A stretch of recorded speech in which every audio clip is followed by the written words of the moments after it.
by His Holiness Bhakti Swami Guru Maharaj in 2016. And from 2017 to 2020, he served in temple, and he had a major contributions in BCS archives. You might be hearing various lectures of Guru Maharaj, various videotapes of Guru Maharaj. Prabhu Ji was serving in that department to collect it and keep it safely for all of us and the future generations. And apart from this, Prabhuji is heavily engaged in youth preaching, and he was even serving in ISKCON Ahmedabad for preaching purposes. So we have His Grace Ramcharan Prabhu today. He will be introducing His Grace Bada Haridas Prabhu at 6 o'clock. So I request Prabhuji now to play the lecture till 6 o'clock, and then he can share about His Grace Bada Hari Prabhu. Hare Krishna.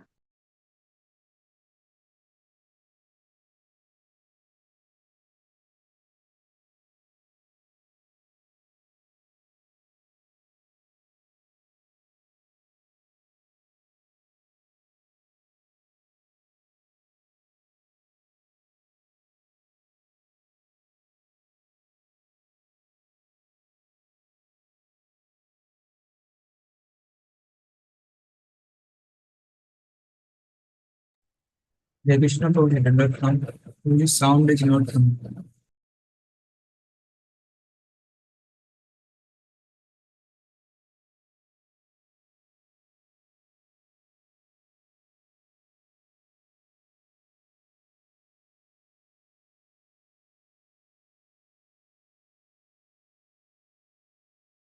Spiritual knowledge, and to be not only Raj but also Rishi. So this King Gaya, he's described here as Raja Rishi Pravara, as even amongst such great personalities, he was considered to be most exalted. And why? It says here, Udara Shava. He was very famous as being pious, or Udara also means magnanimous or loving, kind, like this. It's described that the king should be like the father of the citizens. They should feel so much love and protection from him. And he's also an incarnation. It says here, Sakshad Bhagavata, directly manifest from the Supreme Personality of Godhead, Vishnu. Sakshad Bhagavata Vishnu. And so what is the purpose of his coming? Jagat Virakshishaya, for the purpose of giving protection of the whole world. We know that when Krishna comes, he comes to protect the world. Actually, Krishna is our only protector. In Krishna's absence, we seek protection other places, not very successfully. We seek protection, but actually Krishna is our protector. And sometimes he comes personally to give that protection. He appears as an incarnation. He sends his devotees to protect us. And Srila Prabhupada especially mentions here Satvasya, that he's in the quality of goodness or pure goodness. And it's said here also, Kala Atma Vatva Adi. He's a direct incarnation of the Lord.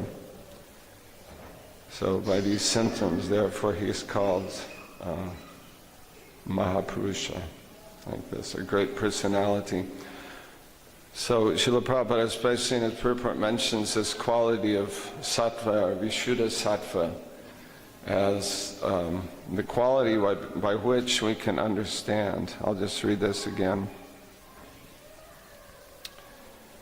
Lord Vishnu and his expansions, who are meant to protect the universe, are always situated in the transcendental mode of goodness, known as Vishuddha sattva.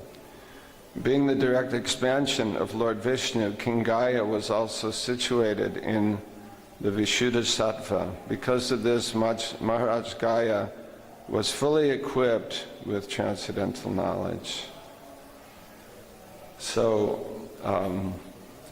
in another place in Bhagavatam, there's a famous verse quoted by Lord Shiva, Sattvam Vishuddham Vasudeva Shabditam, where he also describes this Vishuddha Sattva. And, well, of course, you know the history. Lord Shiva was severely criticized by Daksha for not paying his obeisances when Daksha entered the assembly. So, excuse me, let me read this verse. So later on he was explaining to Parvati why he didn't pay his obeisances, and his reason was that he was situated in the Vishuddha Sattva. So he says, Sattvam Vishuddham Vasudeva Shabditam Yadiyate Tatra Pramana Pavrita Sattve Chitasmin Bhagavan Vasudevo Kyatoksajo Me Namasa Vidhiyate. So this is a very nice description of this state called Vishuddha Sattva. And so he says, the reason I didn't offer my obeisances was because I was in trance and I was always seeing the Supreme Lord within my heart.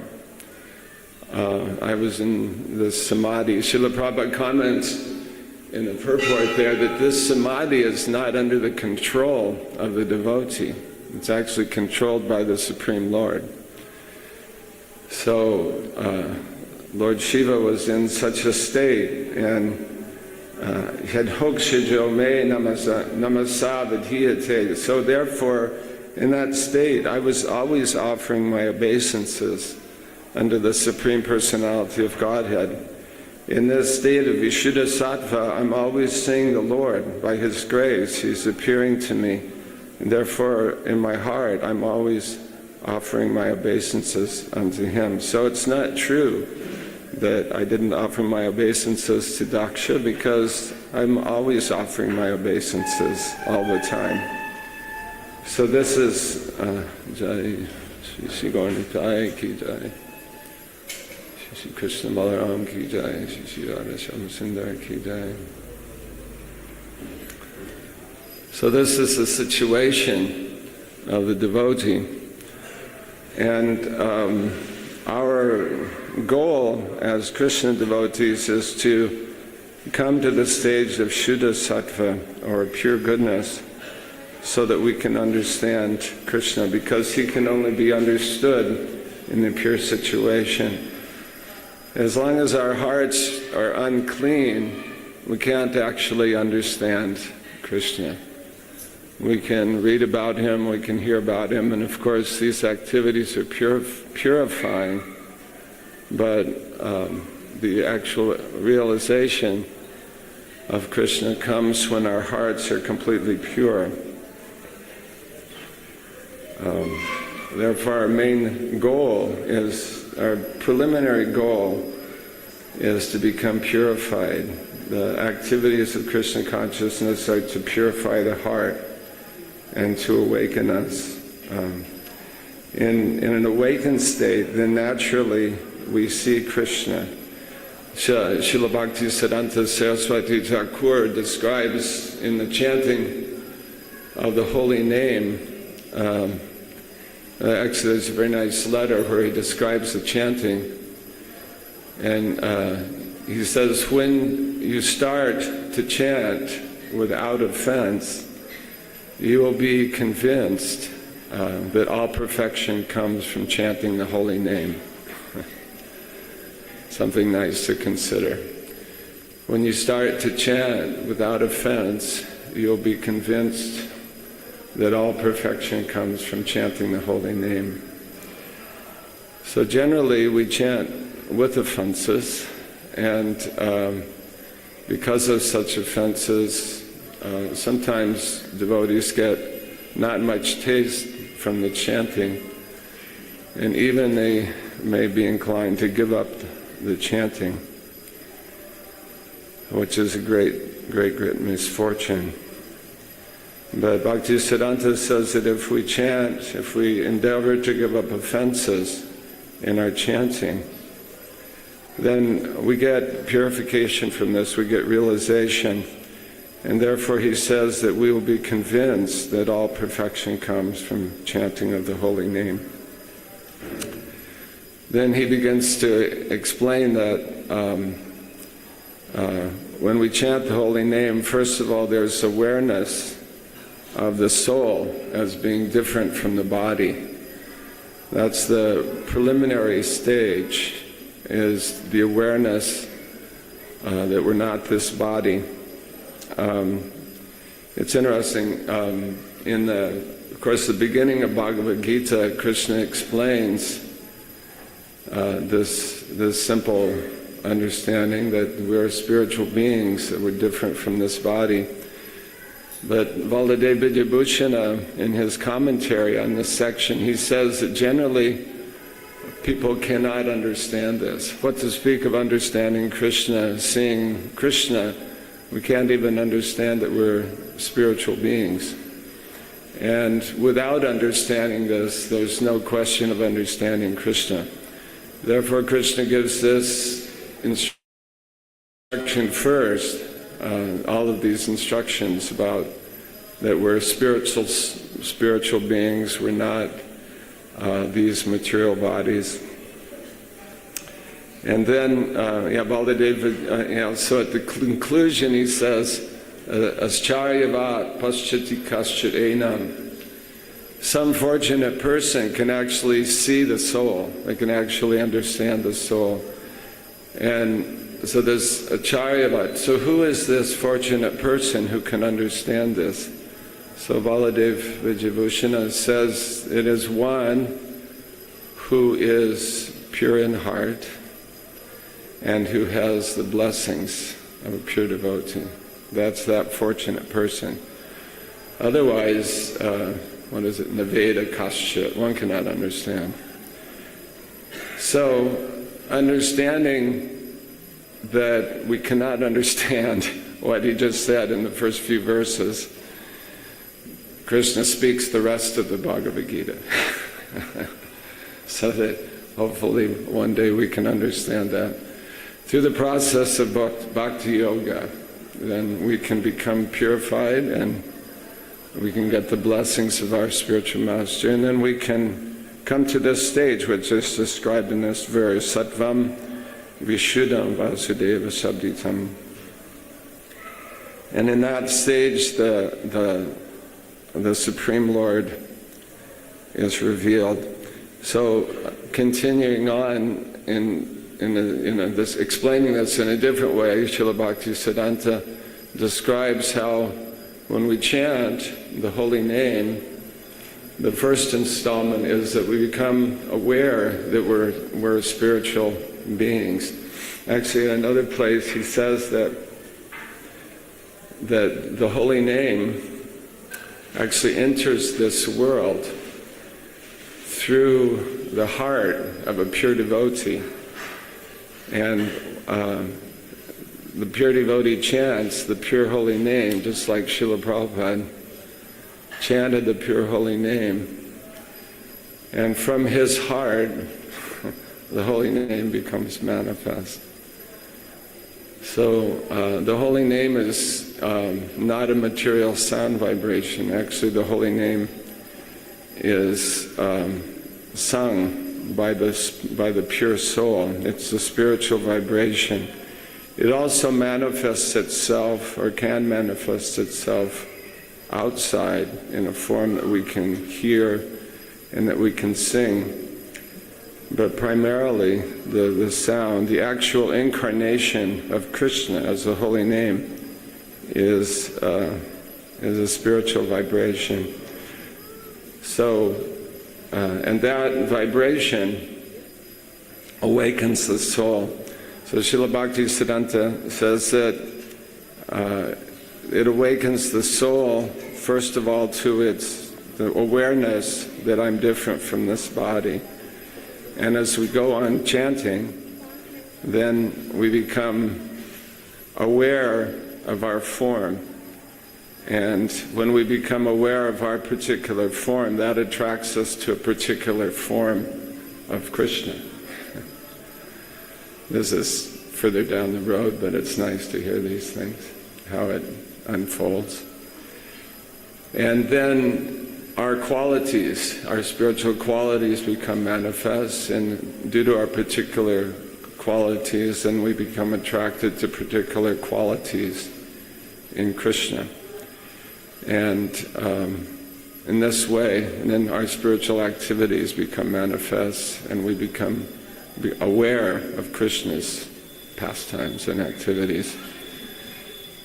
So he concludes, he says, therefore it is not necessary to try to artificially meditate on something when we chant the holy name, because the holy name itself will reveal all of these things. The holy name itself can reveal our spiritual identity, can reveal Krishna. It's the Siddha Mantra, as Gaurkishore Das Babaji Maharaj says. It's the perfect Siddha Mantra. Now, it's very interesting. So this realization comes at the end of this. Well, let me read this verse.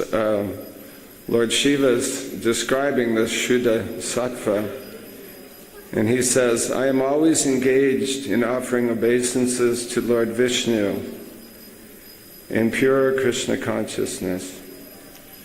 Krishna consciousness is always pure consciousness, in which the Supreme Personality of Godhead, known as Vasudeva, is revealed without any covering.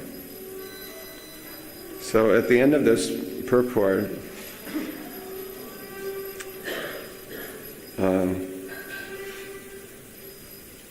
Srila Prabhupada states, very nice, he says that said Lord Shiva is always in trance or samadhi. He says this samadhi is not under the control of the devotee. It is under the control of Vasudeva. For the entire internal energy of the Supreme Personality of Godhead acts under his order. Of course, the material energy also acts by his order, but his direct will is specifically executed through the spiritual energy. Thus, by his spiritual energy, he reveals himself. And then, this is very nice. Thus, by his spiritual energy, he reveals himself. He is, it is stated in Bhagavad Gita, Sambhavan Yatma Maya, or internal potency. By his sweet will, he reveals himself by his internal potency, being satisfied by the transcendental loving service of the devotee.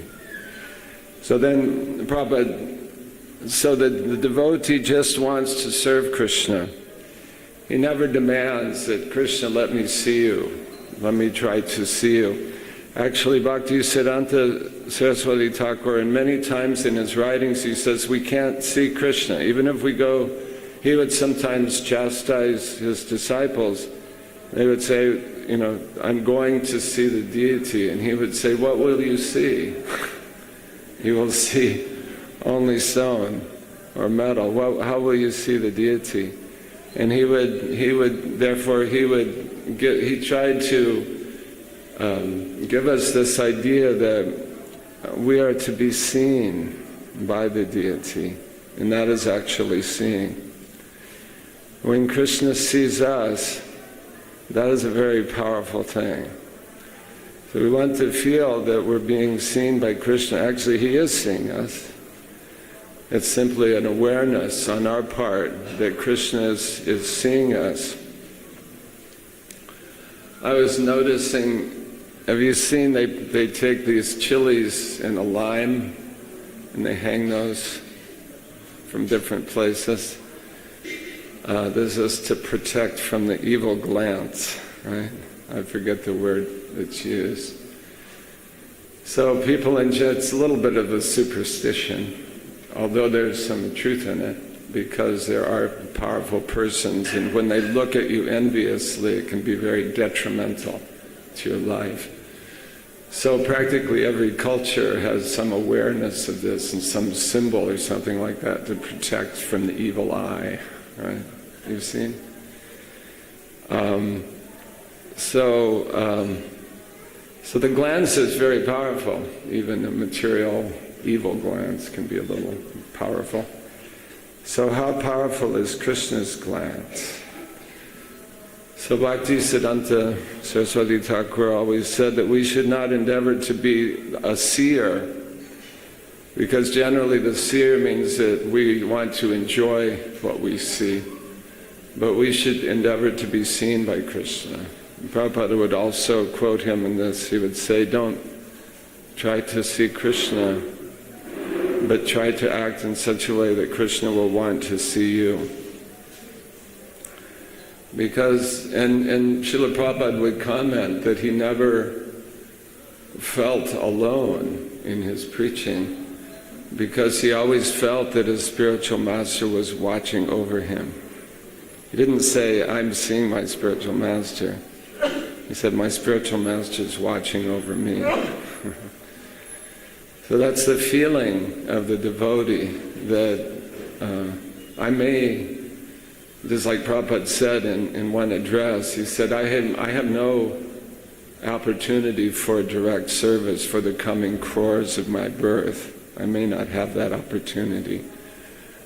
That doesn't matter, but let me just be the servant of my spiritual master. Let me just serve. So this is the mood of the devotee, is he just wants to serve Krishna, to see Krishna, to just serve Krishna. And if Krishna wants to reveal himself, to be seen by Krishna, he wants to be seen by Krishna. And if Krishna wants to reveal himself, that's up to him. Srila Prabhupada comments on this in this purport. He says, very nice, the devotee never commands, my dear Lord, please come here so that I can see you. There's these popular songs that sing to Krishna, right? Come and dance before me. You heard that? I hope you haven't. Anyway, it's okay. Anyway, these kind of popular quasi-devotional songs that, Krishna, I want to see you, come here and dance before me, and like this. But that's not the mood of a devotee, to make Krishna come here. That is mood. So Prabhupada said, it is not the position of the devotee to command the Supreme Personality of Godhead to come before him or to dance before him. There are many so-called devotees who command the Lord to come before them dancing. The Lord, however, is not subject to anyone's command. But if he is satisfied by one's pure devotional activities, he reveals himself. So this is the idea that the devotee only wants to serve Krishna, and therefore Krishna wants to reveal himself to the devotee. And the devotee wants to be seen by Krishna and protected by Krishna.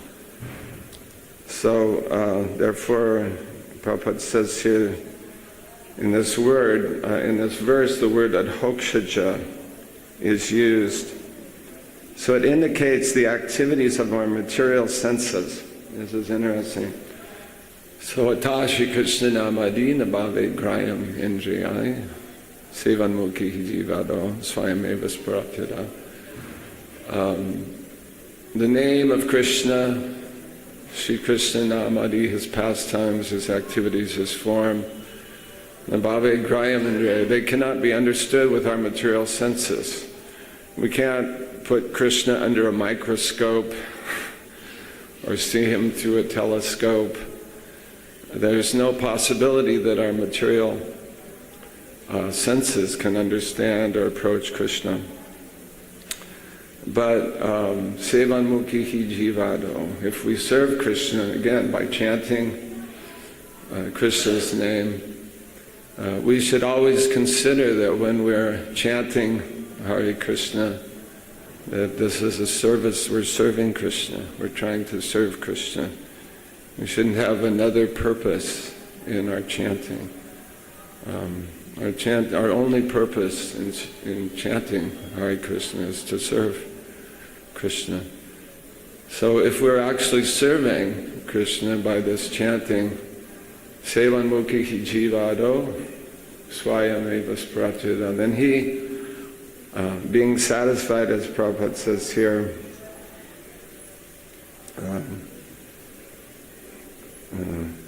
if he is satisfied by one's pure devotional activities, he reveals himself. Therefore, a meaningful word in this verse is adhokshaja, for it indicates that the activities of material senses will fail to realize the Supreme Personality of Godhead. One cannot realize the Supreme Personality of Godhead simply by the attempt of one's speculative mind. Neither the senses nor the mind can understand Krishna. But if one desires, he can subdue all the material activities of his senses, and the Lord, by manifesting his spiritual energy, can reveal himself to the pure devotee. When the Supreme Personality of Godhead reveals himself to the pure devotee, the devotee has no other duty than to offer respectful obeisances to the Absolute Truth. The Absolute Truth reveals himself to the devotee in his form. He is not formless. And then, I'm not seeing it. Anyway, here Srila Prabhupada says that the devotee actually sees Krishna in his spiritual form. So sometimes Srila Prabhupada would explain that the soul has eyes. The soul has ears. The soul has a tongue, right? Just like this jacket has a sleeve because I have an arm, right? It's not the Mayavadi philosophy is that I have an arm because this jacket has a sleeve. No, not true. So similarly, this body, why do we have this body with eyes and ears, nose and tongue? Because the soul possesses those qualities. And the pure soul, as described in this verse, Sattvam Vishuddham Vasudeva Savitam, can actually see Krishna. In our pure state, we can see Krishna without any covering by His grace. So this is, and as Prabhupada mentions here, that these avatars and the devotees of Krishna, they come to this world to give protection, and the protection is the spiritual knowledge, is the spiritual realization. Because after all, mostly we have to be protected from the material energy, from the delusion of Maya. So the protection comes in the form of realization, realizing that we are spiritual beings. So this is one idea. So Srila Prabhupada says in the purport that there are many different expansions of the Lord, and that Krishna comes, of course Krishna comes sometimes personally, and in the Chaitanya Charitamrita, in teachings to Sanatana Goswami, there are many different kinds of incarnations of the Lord that are given, right? So many different kinds, Manvantara avatars, Guna avatars, Lila avatars, so many different kinds of ways that the Lord appears in this world. And Lord Chaitanya speaks, he says that there are primarily three forms. There's Krishna, Swayam Bhagavan, his original form. Then he appears as he manifests himself in other different forms, so many unlimited different forms. And these forms are manifest all the time. They're always manifest. And he also manifests himself as the living entities. So these are expansions of Krishna. And when Krishna especially empowers a living entity, Mamai Vamsha Jiva Loke Jiva Bhuta Sanatana, the Amshas, we are also part and parcel of Krishna. And when Krishna especially manifests his potencies in some living entity, then that personality is called Shakti-Avesh. Although he's an ordinary conditioned soul, or not conditioned soul, he's an ordinary soul, Jiva Tattva. But they also can become empowered by Krishna. So the spiritual master, Krishna's representative, and even ordinary personalities like ourselves can be empowered by Krishna to serve him. This is the great mystery of the disciplic succession. Therefore, Lord Chaitanya said, Yari Deka Tarikaha Krishna Upadesh Amara Gai Guru Hai Tara Edesh. He said, on my order, you should also become a guru.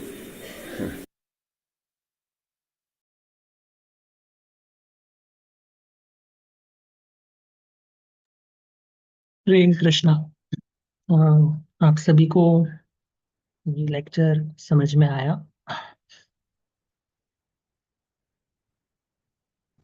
ठीक है, अभी बस कुछ ही minute बचे हैं, तो उसमें हम इस ग्रेस बड़ा हरिदास प्रभु के बारे में जो है हम थोड़ा जानने का प्रयास करते हैं।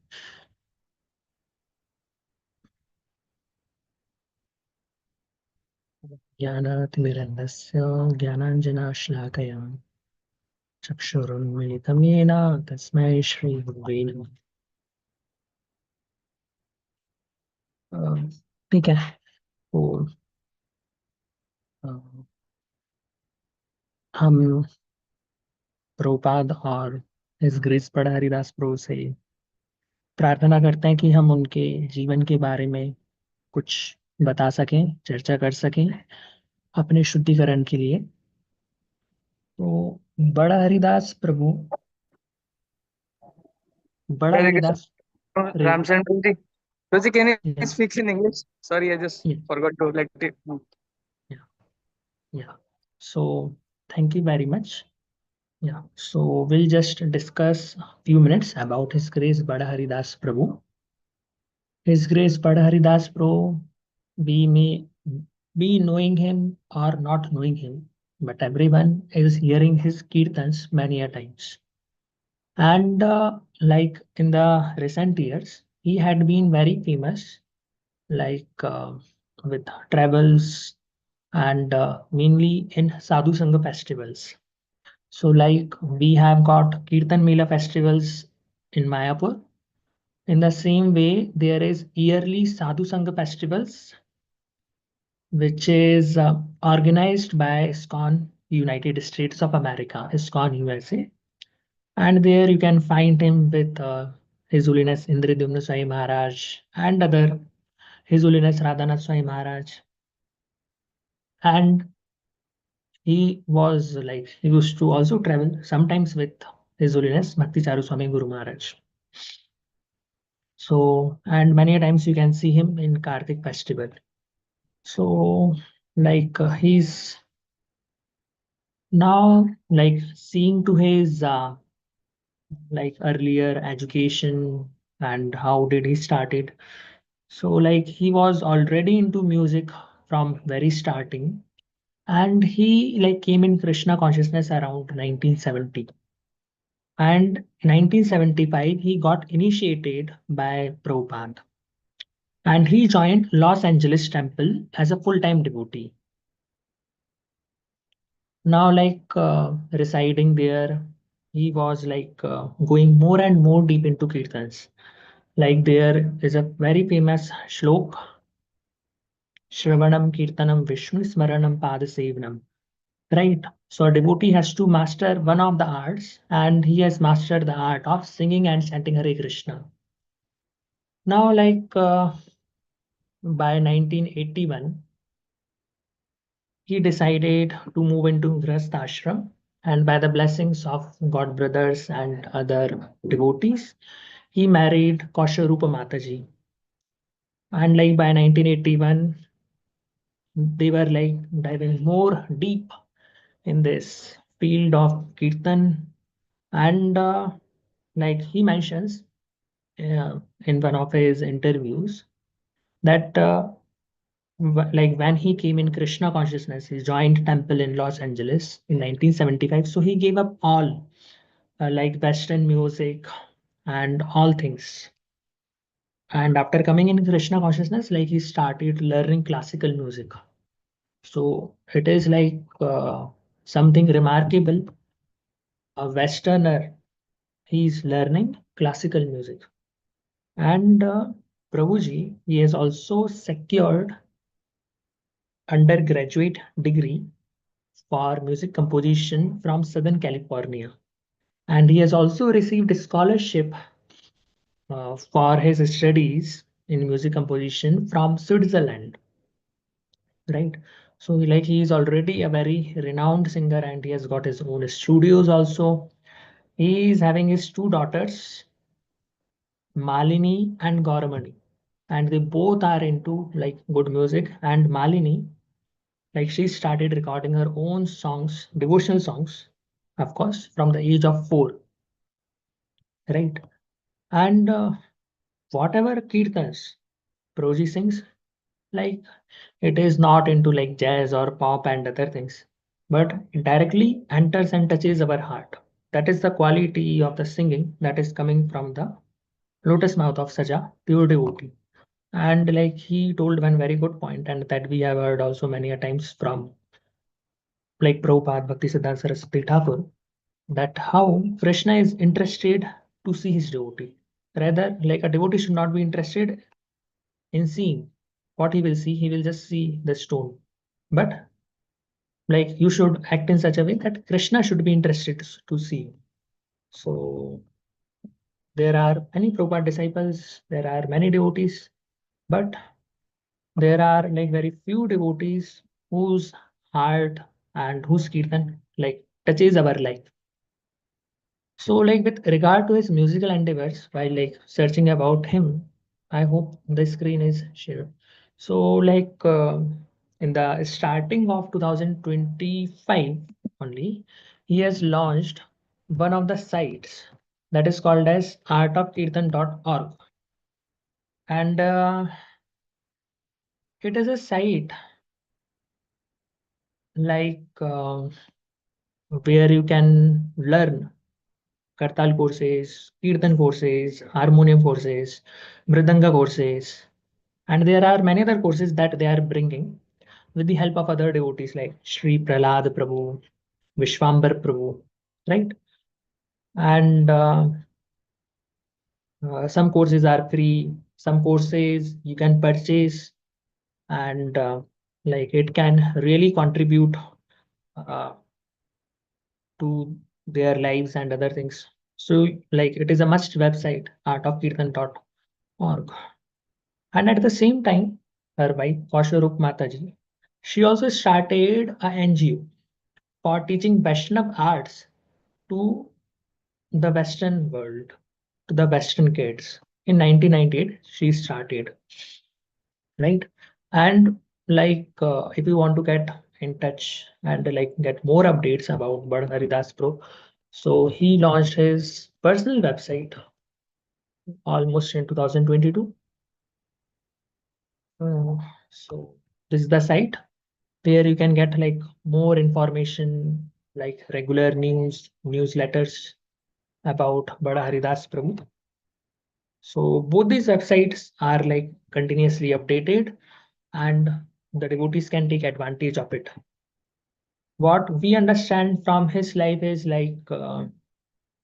he has totally dedicated himself to the service of Srila Prabhupada by spreading this holy name, chanting, taking seminars like Art of Kirtan, devotional songs, taking even seminars on Harinam Chintamani.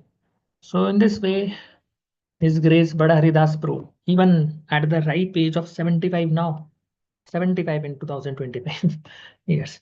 So he is like continuously inspiring and meeting many devotees. And whenever you go to ISKCON Vrindavan, you can see Prabhuji and like build a very good relationship with him. So thank you very much. I will stop here. That is like one of the last. Srila Prabhupada used to say, when we chant Krishna, he says yes. Our answer should be, I just want to serve you. That is our natural position, to serve God out of love. In the material world, we always want something. As we chant the holy names, we become satisfied serving Krishna. We don't want anything else. By chanting, we awaken our spiritual nature to serve Krishna without any material sense, desires. And as our spiritual nature awakens, Krishna reveals himself to us more and more. So chanting means to be with Krishna, or how Prabhupada said, chanting means returning Krishna to your heart. Chanting means returning Krishna to your heart. So thank you very much. His Grace Bada Haridas Prabhu ki Jai. Srila Prabhupada ki Jai. His Holiness Bhakti Prema Swami Maharaj ki Jai. Vitai Gaur Premanandi.